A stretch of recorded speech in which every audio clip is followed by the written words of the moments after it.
Check, check, 1 1. Hello, this is the podcast. Yay! Hey guys, I'm Loren, and welcome to the first episode of the latest with Loren LoRosa, the podcast, bitches. Okay, I shouldn't have said bitches, just in case, sponsors and all that good stuff are listening. How are you guys? Oh, I have sound effects. Woo!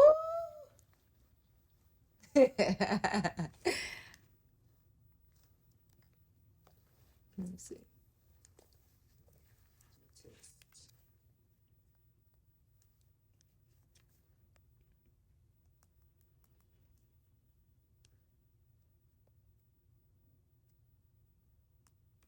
Check, check, 1 1. Hello, this is the podcast. Hey guys, I'm Loren, and welcome to the first episode of the latest with Loren LoRosa, the podcast, bitches. Okay, I should have said bitches, just in case, all that good stuff for listening. How are you guys? Oh, I have sound effects. I'm recording them. You heard my sound effects? I got sound effects. Oh my God, I'm so excited. It's so crazy because I did this. When I first left TMZ, I was doing a podcast in Delaware, and it was going really well, by the way. And dang, let me plug this in a little bit. And it was going well, but I was like, yo, how am I gonna afford to do this every day at this rate? Like, what the heck? There's no way I'm gonna be able to afford this. And I decided to stop doing it. And it was long. We were recording it for way too long. Everything works out in due time, because now here I am back with a podcast in the comfort of my own home. You know, we have video, we have producers through the BlackEffect network, and you know, it's a smaller scale production, but it's my baby and we are just starting, and period. Okay, mama's baby is going to be, I was going to say mama's baby, daddy's maybe, but that's not crazy, because why would I just say that? Like, I wouldn't know who my baby dad is. But okay, let's go back to what I was saying. What I was trying to say is I'm proud of myself. I'm really proud of myself because, you know, second go around, but like, you know, just as good. Like, I'm proud. We going to do this. So, okay, we're about to actually start. I just wanted to, my phone's on 18%. I should be cool. I'm going to turn my volume down. I mean, my brightness down. Oh, you need that. Yeah, it's fine. I'm going to turn the brightness down. I'll be fine. That's backup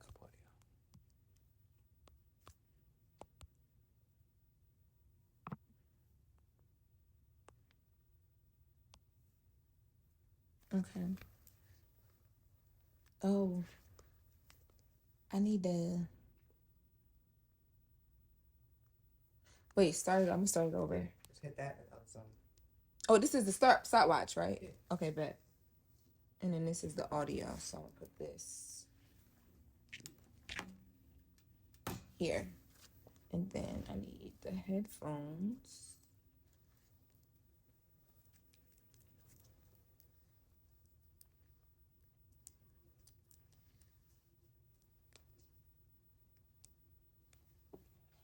So let's test what sound effects I have. I could test it. I was gonna say live on air. So used to being on air. Okay.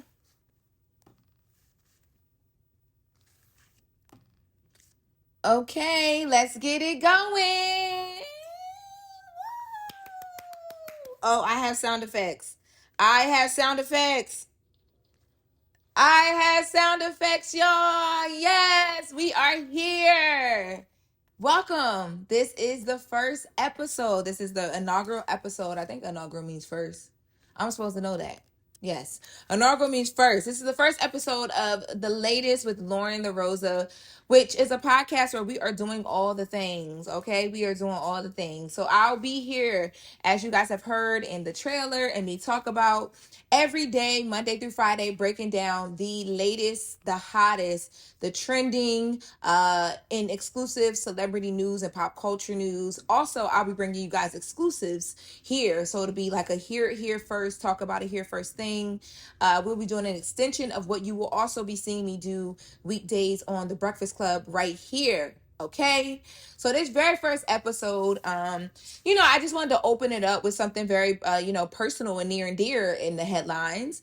So we are going to get right on into some things. I know if you guys are listening to this, you're like, oh wow, I'm so excited for her. I've been watching her. Or you're tuned in because you recently just, I don't know, began to learn to hate me or whatever the case may be because you think I stole Jess's job. So we are going to talk about it right here, right now.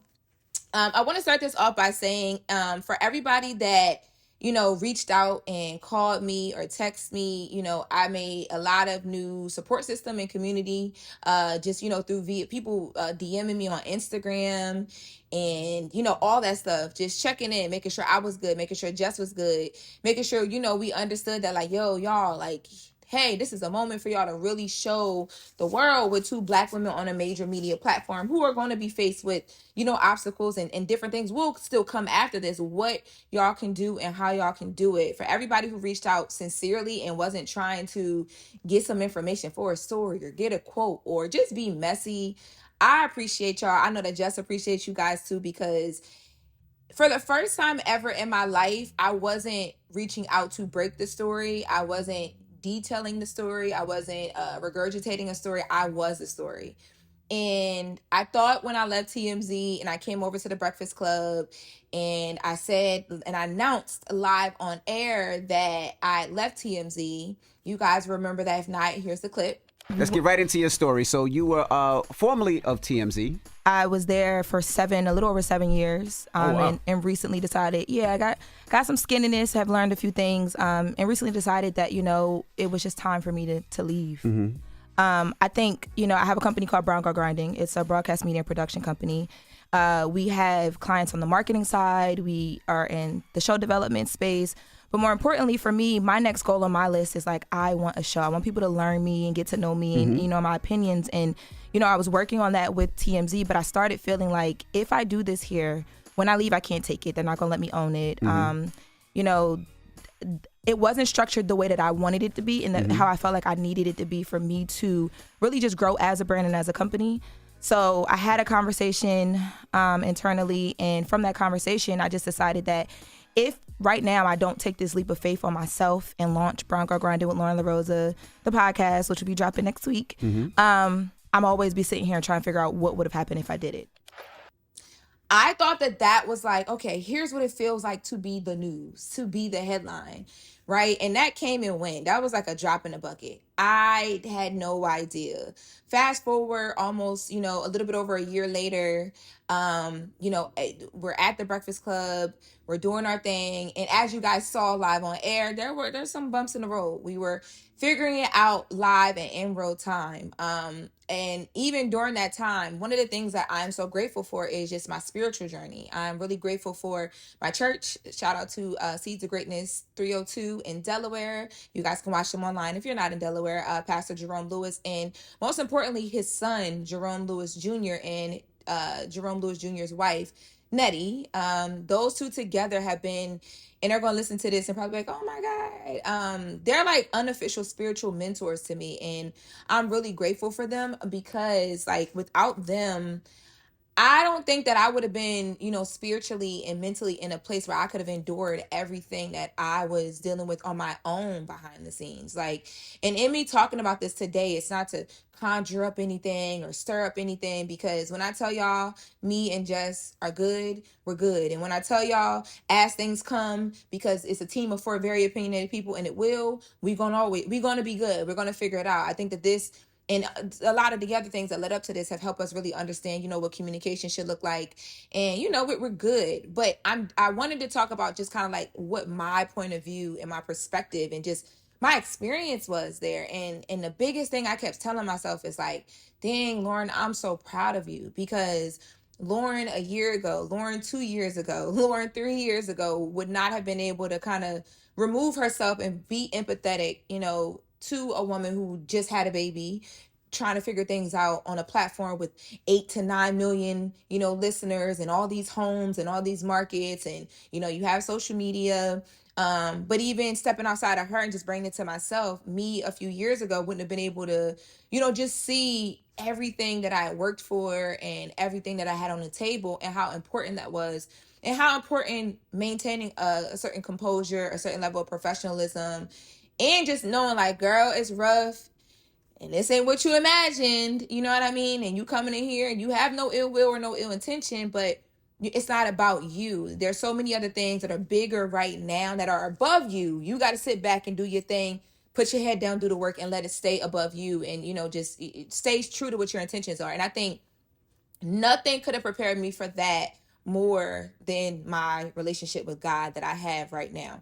And I was raised in the church. So I've always had a relationship with God. That's, you know, my family and all of that. Like, that's just how I was raised. But I think when you're grown and you establish that relationship yourself, it is so different. And like a year ago when I decided to like get my apartment in New York and I was trying to figure everything out, one of the things that I did was I was like, you know what, I'm gonna give my life to God again. Not gonna get emotional. It's a good emotion though. Y'all got me like B Simone up here crying on this podcast about God. Like, what is happening right now? But when I did that though, I knew that it was a conscious decision, and I told myself then that I was like arming myself with everything that I was going to need to go to this like next level of things. And God, when I tell y'all, I had no idea everything that was going to happen.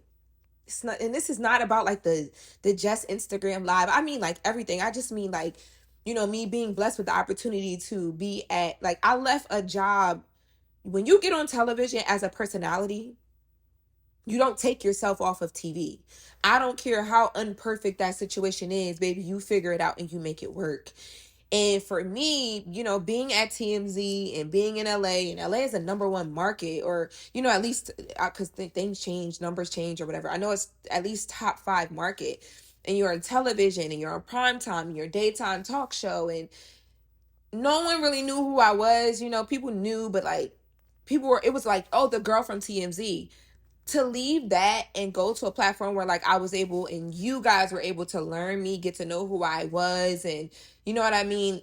I was just like, man, God is really moving in my life, and I just need to prepare because it's going to level up. And that's what it did. It just kept leveling up, kept leveling up, kept leveling up, even behind the scenes, like being able to create moments for the Breakfast Club. When people hear me say, you know, I'm a producer at the show, or I'm a senior news producer, I left TMZ at the senior level. I left TMZ as a senior news producer and came over to the Breakfast Club and was working with them for some time, you know, off camera, and just being able to like make moments come to life. Like, I remember the first time that Charlamagne mentioned to me, just, or us, no, it was like, I think I was just talking to him regularly, just off camera, like just on some like, oh yeah, I was talking to Wendy Williams. I was like, wait, what? You were what? And he was like, oh, I was talking to Wendy. And I'm like, can we talk about this on the show? He's like, you think? Yeah, like, I mean, but you think we should? I was like, are you crazy? Do you know how long the world has been waiting for Charlamagne and Wendy Williams to be in conversation of any sort? Like, we've heard so much of your story and how Wendy's connected to you and blah, blah, blah. Like, what do you mean? Hell yeah, we should talk about this. Like, little moments like that. Like, I don't think people, and him getting on air and Jess, Envy, and Charlamagne having that conversation and being able to be like, I'm sitting from the studio and I'm watching, I'm like, man, this is gonna go crazy. And you know what I mean? And I remember, like, even in that moment, knowing that that was going to go, and it did. That was when he talked about, you know, how radio ready Wendy was. And I'm like, man, that's going to go. And it did. It was everywhere. All the blogs picked it up. There's been so many moments like that, whether I was in the room on camera or I was, you know, behind the scenes producing, where my job entailed me making conversation. And when I created my production company, Brown Girl Grinding, when I decided to leave TMZ, it was a big, that was my like focus. It was like, okay, I want to create conversation that matters, but that really shakes the room for real. So when I got on the other side of that, and now the conversation that's shaking the room is about me following Jess going live on Instagram, I was like, oh shit, this is crazy. My first reaction was like, what the fuck? Like, what's happening right now? wait, what? And I just knew it was something because people just kept sending me live. I'm like, okay, either she's on there because, you know, like behind the scenes, I knew that like things weren't perfect. I knew she wasn't the most happiest person. But I think in my role, I can only speak for myself. I was trying to do as much as I could to make sure that things worked out well enough where she could at least show up and do her job comfortably. Like that was my job. And it wasn't about me as talent at that point. It was like, okay, me and my producer role, the show has to work. Like this full product has to product. And how can I make that happen? So I was doing everything I could, but I think it was obvious that, you know, she wasn't happy and she was, you know, trying to figure things out. And I had to learn that there was nothing, again, it was so much of me learning, Loren, that's above you. Like that had nothing to do with me or her. I mean, a lot of it is something that, you know, and I can't speak to her experience and I don't want to. I think she'll, you know, we've talked about it on air. I don't know if she'll revisit this or not. But a lot of her figuring out her voice in that space is a her thing. But coming in, I wanted things to work so well that, you know, I was just like, okay, if I gotta lean, if I gotta bend, if I gotta get off air, whatever I gotta do, it's like, okay, bet, I'm down for the team. Like this is home team. Like let's do it. So to see it not work out the way that I wanted it to, and then to see the big explosion on Instagram Live, I was like, all right, like, woo. And then my phone started going crazy. I mean, like calls, text, DMs, emails from media outlets, tweets, DMs on Twitter, TikTok, wherever somebody could reach me at, they were reaching. My concierge in my building, like everybody, like it was crazy. Like I've never experienced anything like that. Never in my life. All of a sudden, I was the story. I was the trending topic. We were. It was crazy as hell to me. Like being on the other side of that, I don't even know how to describe it other than saying like it was crazy as hell. And the first night, I'm not gonna hold y'all. Like we joked about the elevator thing. I was pissed. I was so pissed. And I was so mad because I'm like, yo, we all in here, you know what I mean? Like taking bullets for the team. Like we all in here wanting things to happen that aren't happening and blah, blah, blah, blah, blah. And like figuring this out in real time and whatever. And none of us went live at all. And, you know, and this is not, me and Jess have talked about this, but I think my biggest point was just like, whoa, hold on. It's not us versus you. We all in this trying to figure this shit out. So I think I was a bit disappointed. I think I was mad. I was real mad. I was like, okay, this is gonna make things weird, and they've already been weird. I don't feel like nothing else being more weird. Like it's not enough shots in the world that's gonna get us through this. The next day, we still got to go to work. It's like Wednesday, so we still got 48 hours of work, you know, for the week. It was just a very weird situation. But again, it's also too, I've never been the story. So just navigating that in the world in real time, I was like, okay, like you pull up to park your car the next morning at work and everybody's like, hey, how are you? You doing okay? It's like, ask me what you want to ask me. Dang, you walk in and security's like, well, you know, I think you're doing a good job. Don't even worry about it. It's like, okay, say what you trying to say. It was just like even to this day, me and Jess laughed about this on Friday. We was walking out the building together, and the way security looked, they were like, oh shit, they walking out together? I was like, yo, Jess, everywhere we go, people looking like, and she was like, yeah, they looking at us like, okay, y'all all right? Y'all good? And it's as crazy as this is going to seem. When I came into this, I remember feeling like, all right, it's us against the world, because you've never seen this. You've never seen two Black women on a mainstream platform that picks up across so many different, you know what I mean? I mean, Fox, Shade Room, CNN, TMZ, Hollywood Unlocked, all of the things, right? But in you never seeing it, it's like, number one, we don't really have like a guide. We're figuring it out. But number two, so many people are going to like want to put their hand in it, stir it up. The noise is going to come. And I was always like, all right, fuck all that outside shit. Like, it's us. Like, forget everything outside. It is us. And I think like our program director, her name is Thea Mitchum. one of the things she always says to me is like, and I had to learn it because y'all know I come from TMZ. I come from like instant, like this working, it's not. What's the story? What's the headline? To just let things breathe. And I think that is what this whole experience has taught me on another level, is to let things breathe, because what is supposed to happen will happen. Charlemagne always says God is the best author and finisher, or author in something. But basically, he's writing a story. He's like the puppet master.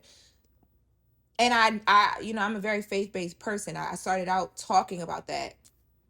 But it's not even about faith. This has taught me like a stillness of like, hey, I'm going to do as much as I can do. And then I'm going to just keep doing the work, and I'm going to be still, and everything is going to work out the way it's supposed to, even if it has to explode. That is what this has taught me. So now, we've had our conversations. We had a really great conversation with Angie Martinez, and, like, it just, I don't know. It kind of feels like it's not the way I would have wanted things to go at all. But, I'm glad that we were able to have certain conversations. I did wish that there was more that we could have talked about, since we were putting everything out there. But even that, I got to a point where I'm like, I'm okay with, what I know my intentions are in this situation and how I've treated people. And that's the biggest thing for me, is like, no matter, I don't care what you do to somebody physically, what you say to them, where you take them, what they experience with you, they're never going to forget how you made them feel. And as long as I feel good about how I made the people internally involved in the situation feel, I was like, you know what? If that's what my sis need to do to, get to where she needs to be okay, to be able to figure out what that next step is, because things did change really fast. And that's a lot to deal with in front of the world. You know what I mean? Like, hey, we were thrown into it. Like that, don't get me wrong, I was pissed about that. But when I sat back and looked at it, I'm like, man, like, people keep, first of all, y'all telling me I'm an industry plant. Because of this whole thing, y'all are like, oh my God, you an industry plant. Oh my God. What else they say? They said that this was all staged to promote my podcast. Y'all, do y'all think that Jess, let me tell y'all, okay, one thing I will say, Jess is not going to crash out to promote my podcast at all. Like, she's down with all the shits. She going to come. She going to have a good time. She going to support. But the level of what we did, or what we went through, because I didn't do nothing. I didn't get on that live. But the level of what we all just experienced as a unit, and me for the first time, and her for the first time, not her first time going viral, but in that space at the Breakfast Club, she wasn't going to just do that and make herself look like that just to promote a show. Like, that's not even her show. Like, when people are saying that, I'm like, are y'all like, what's her benefit of that? Even at the Breakfast Club, but there's other things that we could have done to stir up conversation around the Breakfast Club. But also, too, it's the Breakfast Club. You don't got to stir up nothing, baby. The pot is mixing. Okay, we the biggest, the baddest, the largest. Period.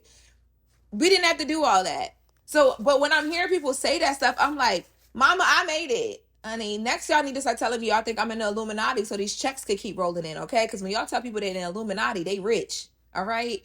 No, none of this was staged. None of this was to promote the show. This was real. In real time, you saw someone have some feelings and express them the best way that she knew how to do. That was a real thing.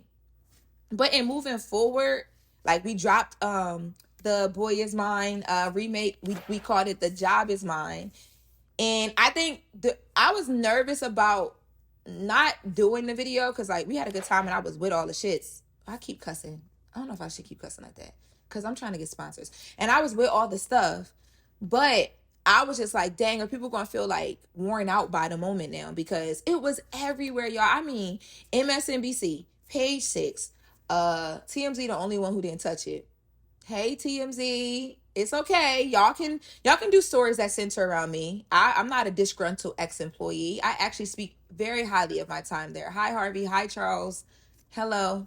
Nice to meet you guys again. I'm Loren LoRosa, senior news producer at The Breakfast Club, the host of the latest with Loren LoRosa podcast. Okay? Anyway, that was a little shade because that has been bugging me too, but we'll talk about that in another episode. Dang, I gotta write this up because I got other stuff to talk about. But moving forward, we did The Boy Is Mine remake. We called it The Job Is Mine. Jess wrote the lyrics to it. We recorded it. The whole team jumped in. At first, it was just me and Jess, like, all right, we're going to do this, blah, blah. We're going to do it this way. But we was looking at the video. We were trying to figure out, like, different scenes.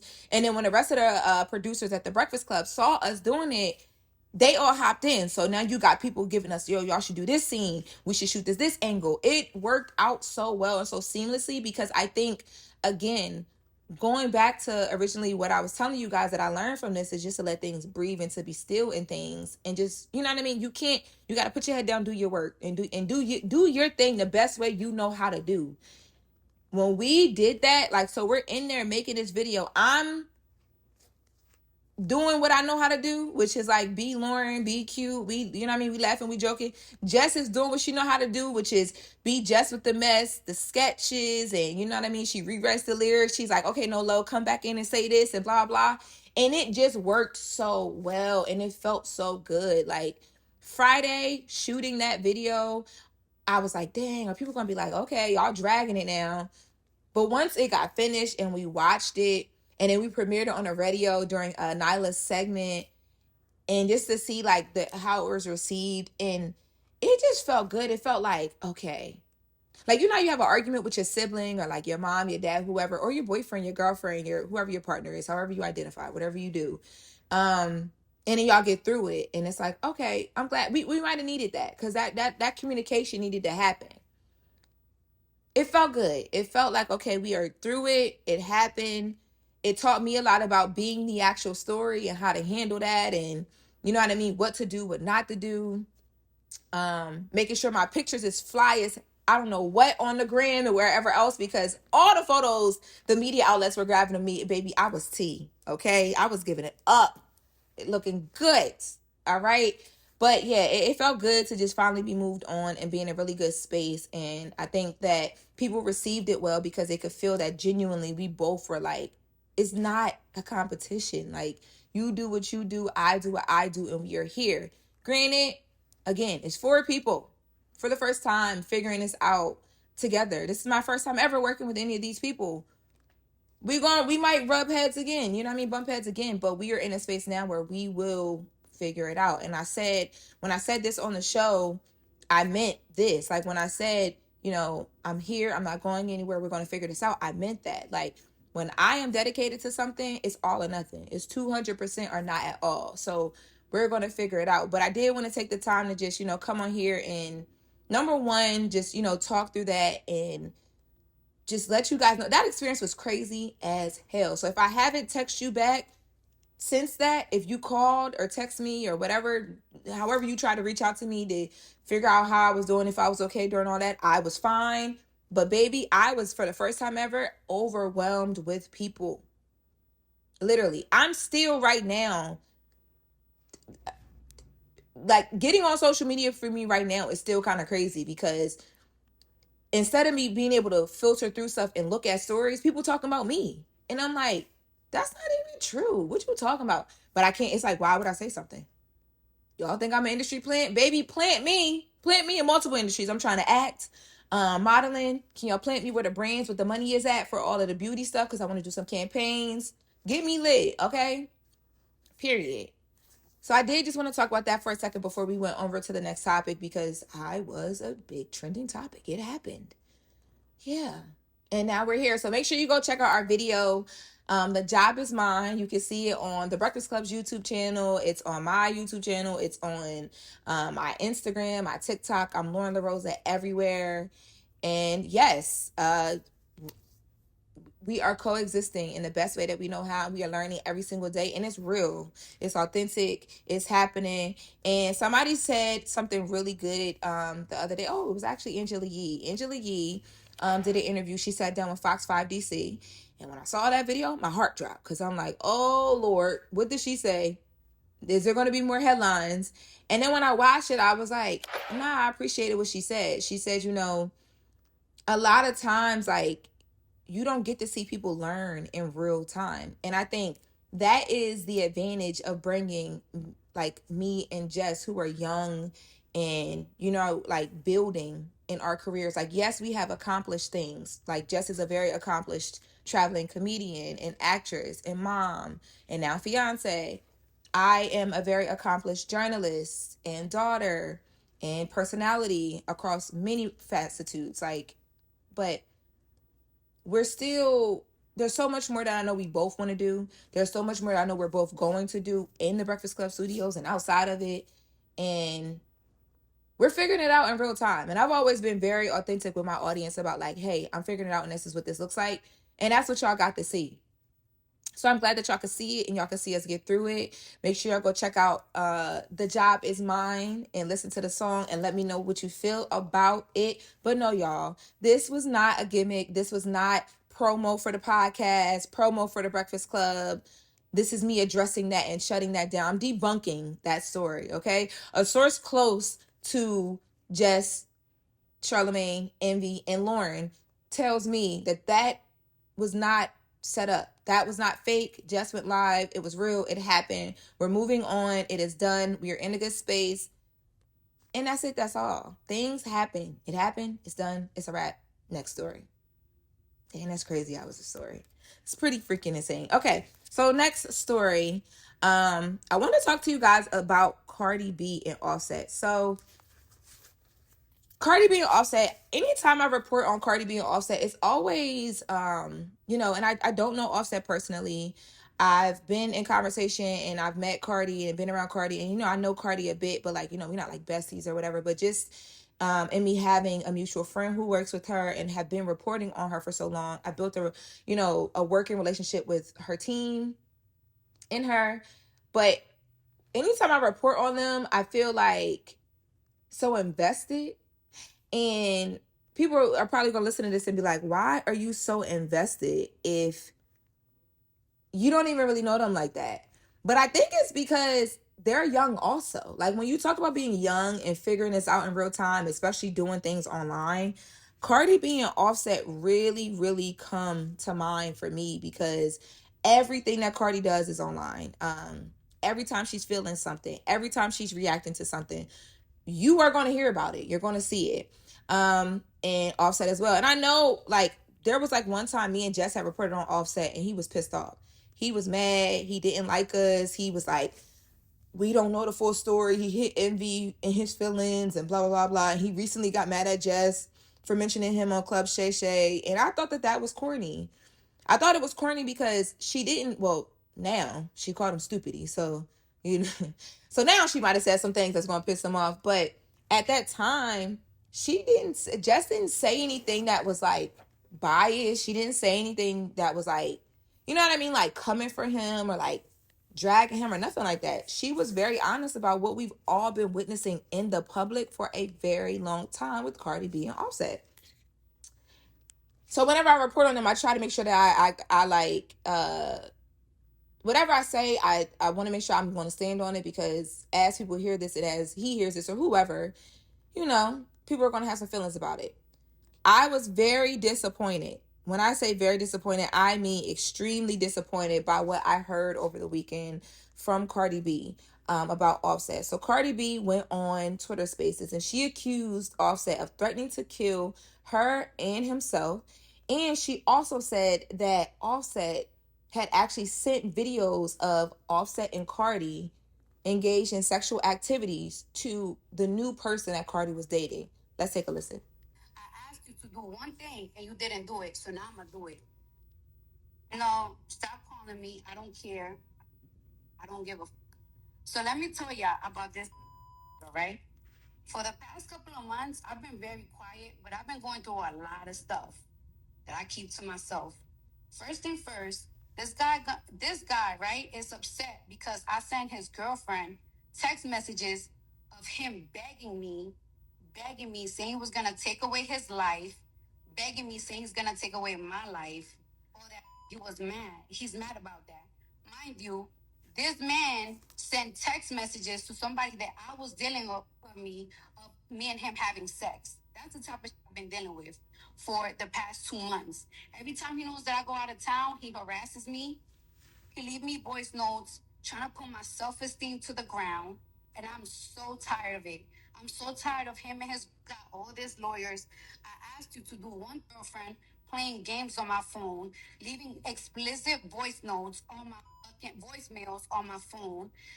I told this girl, hey, why you? I hit this girl up before. Like, yo, I better not find out you in my house. This girl gonna tell me, why you care that I'm in the house? You haven't been there for 3 years. Girl, how you gonna tell me why I'm mad that you in my house when that's my house that I bought? Are you okay? And then he's gonna FaceTime me with his girl. Mind you, yo, you've been harassing me and harassing the men that I've been dealing with for months already. You've been harassing my friends. You send people to get my friend beat up, my homegirl beat up. You got my mama calling. I don't give a I told you. I told you. Now, if you don't want me to send message. Okay, so it cuts off there. And there was more to it. Like Cardi B gets on these X spaces a lot and just kind of like goes off. And then normally what'll happen is it's like Offset will respond via Twitter or something like that. I'm actually going to check right now to see if he responded because I didn't see a response from him. I know I saw him post a picture today with a caption, but the caption was like short. It really had nothing to do at all with anything. I don't know. I think that if what Cardi is alleging is true, all of that is trash. Like, that is such trash behavior from a man. Granted, I don't know all the details of their breakup. I don't know all the details of who did what, when they did it, who they did it with, where they slept at, who they slept with, whatever. I don't know any of that. But what I do know, and what we all do know, is that Cardi B has children by Offset. So that means that everything she is alleging that Offset has done, he is doing this to the mother of his children. These children are, yes, they're babies, right? But these children are old enough and they're human beings. So they'll feel what their mom is dealing with. They'll feel what their mom is going through. And I think a lot of times in situations like this, like, men are quick to say, well, everybody always thinks about the woman in a breakup. Everybody always thinks about, well, what did the man did? What did the man do? Especially in situations like this, because Offset has such a history of being the cheater in the relationship. But it's hard for me to even consider, right? So before we knew that this was happening, before Cardi got on these X's over the weekend, X-Aces over the weekend, and talked to us about, you know, Offset allegedly sending text messages, allegedly sending videos, you know, threatening to kill her and then himself, allegedly, right? Before all of that was known, there's always been this thing of like, okay, you have Offset, he's doing whatever he's doing. We're always hearing about him allegedly with other women. There was the girl Pre. This is like, you know, the girl Pre. I'm not for sure if that's who Cardi is referencing when she says Offset's girlfriend, because after Pre, and Pre is the girl that Offset allegedly had pregnant, who got the abortion, and then her and her friend were online arguing. It was like this whole thing. Then those text messages came out where Cardi B was, or not text messages, DMs came out where Cardi B was referencing to Pre as Offset's girlfriend when they were in there, a back and forth. But since then we've seen Offset out. I forget where he was at, what country he was in, but he was like out shopping with this girl. So I don't know who she's talking about. I don't know if it's Pre. I don't know who it is. But if Offset is in another relationship, it's like, why not just go be in that relationship? Because from everything that we've seen publicly, and I think if he's upset about people speaking on it in this way, come out and defend yourself. Tell us something. Show us something. Because I would say that it's nobody's business and you don't have to do that, Offset, but you obviously care because you react anytime people are platformed and talking about this, from what we understand and what we know, from what you have shown us or what we've seen publicly, right? Every single time we hear about this, the narrative and what we see is you have Cardi B, who may not be perfect. Again, we don't know all the dirt. May not be perfect, but she's at least respectful enough where we don't know her dirt. We always know yours, though. We always hear about the women that you're allegedly dealing with. We always hear about, I mean, I remember the DMs from Jade that, you know, he came out at one point and said his page was hacked. It's up to you guys to believe. You know, there's a lot of things. And I think, too, when you work in the industry and you're on the inside of things and you know certain things, there's a lot that a lot of us know that a lot of times we don't even get on these platforms and talk about it. Even if we don't know, I don't get on them and get on here and talk about it because certain things I don't know to be fact, but even things that I do know to be fact because of the relationship that I have, with people close to the situation, I don't get on here and talk about because I understand what it's like to be in a relationship, the relationship not be perfect, your man doing whatever he doing, your girlfriend doing whatever she doing. You know what I mean? Whether it's in response to or initiated, I cheat, you cheat back, I cheat back, whatever the case may be. I've been there, done that multiple times. So I understand what it's like to be a human in a situation like that. But at the same time, I hope that didn't mess up my recording. Somebody was calling me. But at the same time, I think that there's just a way that you should handle and that you should carry a woman. Why is calling me back again? If somebody calls you, if you call somebody and they hang the call up, don't call back. I see the call. I hung it up. Don't call me back. Okay. But anyway, yes. So I just think that regardless of who's doing dirt where, right? Like wherever the blame is going to be, I think that there's a certain level of respect that you should carry about somebody that you once were in love with, that you know what I mean, you dealt with, you had kids with, you publicly had a relationship with. There should be just a certain level of respect. And from my observation, that level of respect has never been there from Offset to Cardi at all. Because some of the things that we've had to publicly hear her get online and cry about and break down about, for her, number one, for her to be who she is as Cardi B, right? This huge force in entertainment, right? This celebrity, this woman that people are looking at, that people are seeking after, idolizing. There should be a level of respect for what she's built career-wise, where you didn't want to do that to her. Because again, we've never heard her dirt when it comes to you. I don't know if there is any dirt. I'm not saying that I know that to be true, but I'm saying that if there is some, we've never heard it. And that's just not how he's ever moving. So for me, I've always felt like I couldn't wait until, they got to a point where they were either doing better as a family and they figured it out, or they decided to move on because you got kids involved now and y'all are public figures. And Cardi B is the mother of your children. She's not just some girl that you were dealing with. This is the mother of your children's mental, their livelihood, their ability to get up every day and be happy is so dependent on this woman. Why would you want to make her life hell? Why would you ever speak to her allegedly about taking her life? What would your children do? So I think that honestly, I think a lot of people get online and laugh and joke about, Offset and the cheating and, oh, he need to go see the lady. And you know what I mean? It's always the future. I miss my grandma when somebody get caught. But like, and if I'm being real, I know that there was the Jason Lee and over at Hollywood Unlocked that teased that video of Offset reaching out to oh dang, I don't know her name. I know her name. I'm horrible with names. Hold on, y'all. Dang. I'm so mad that I don't know her name off the top of my head. They be on my ass about this because I always forget people's names. Okay, there we go. And I don't think that it is like the Kardashians that have been more of an actual. Dr. Cheyenne Bryant. There's the video of Offset reaching out to Dr. Cheyenne Bryant, the screenshots of the DMs, and they teased it and people thought it was a whole thing. When really he was reaching out trying to get help, like trying to figure out, wanted to talk to somebody relationship wise.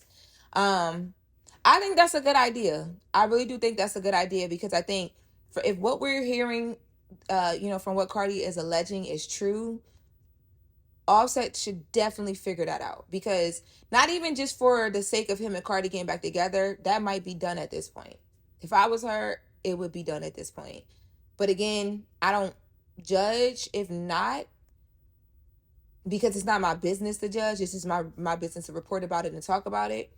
But I wouldn't go back at this point. I think he has demonstrated where his level of respect stands. I think his insecurities and his respect for himself are very low, and if he don't love himself, he can't love you. That's what I look at, and that's what I take away from this. But again, people got to learn on their own accord in their own time.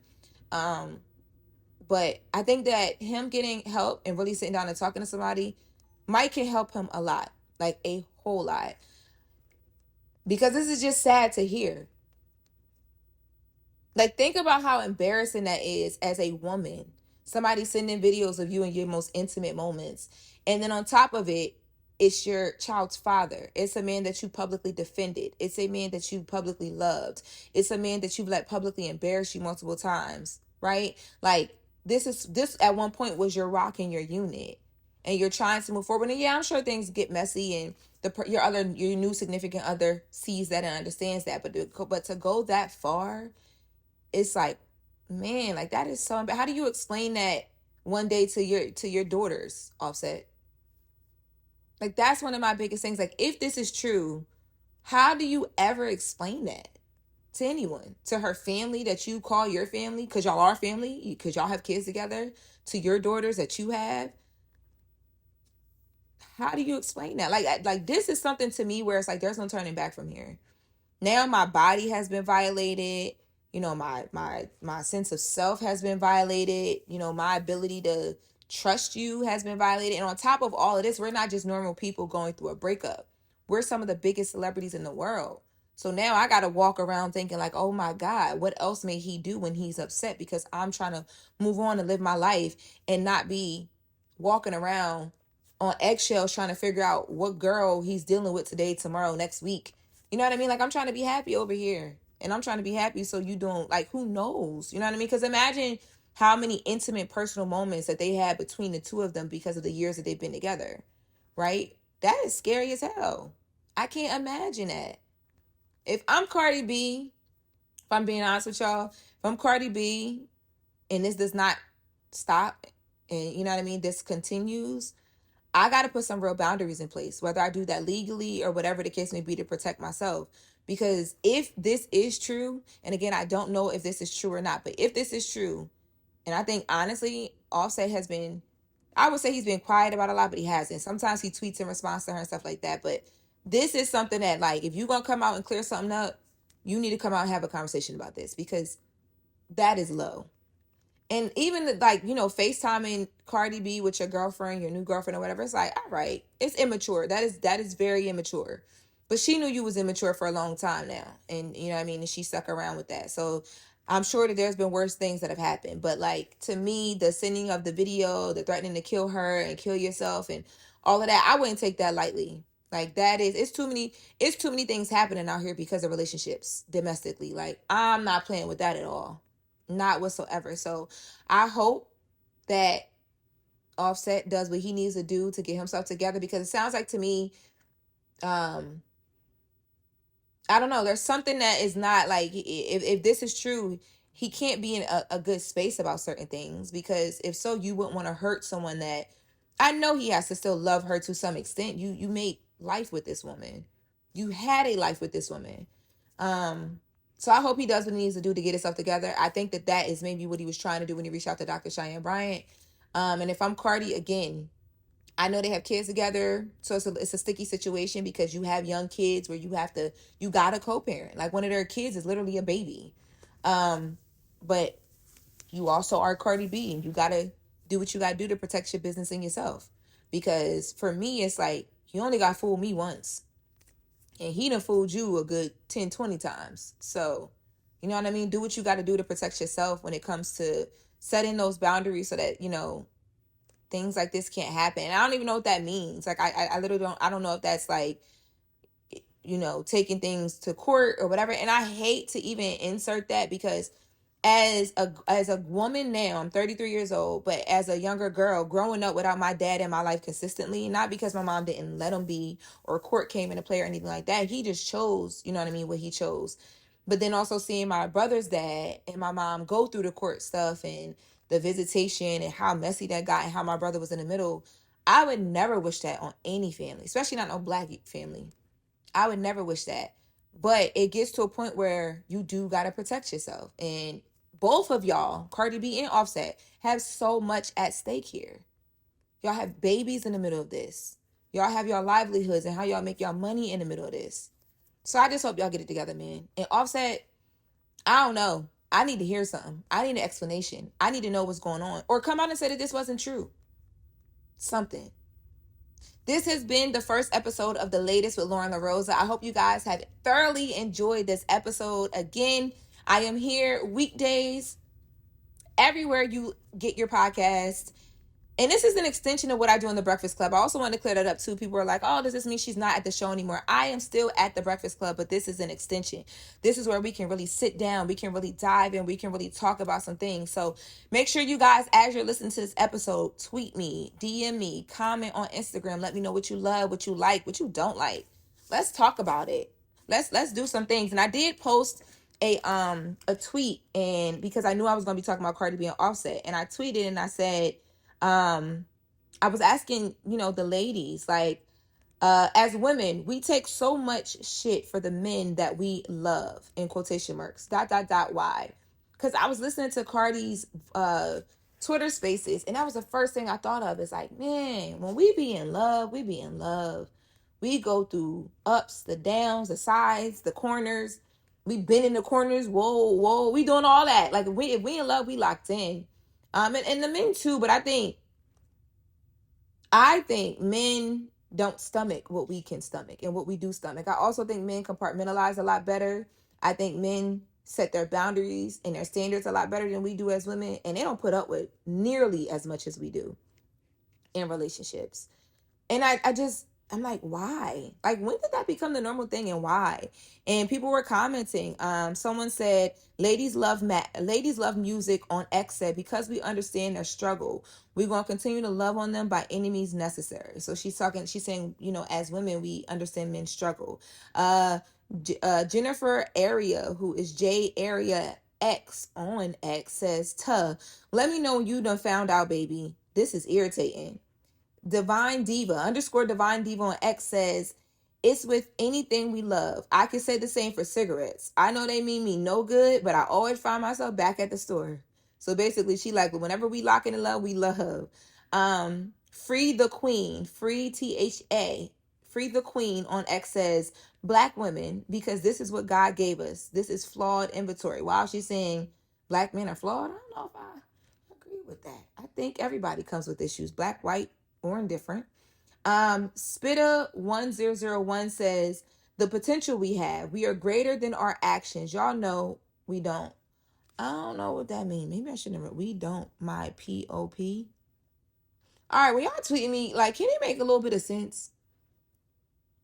Jordan Anise says, that's Jordan Anise on X.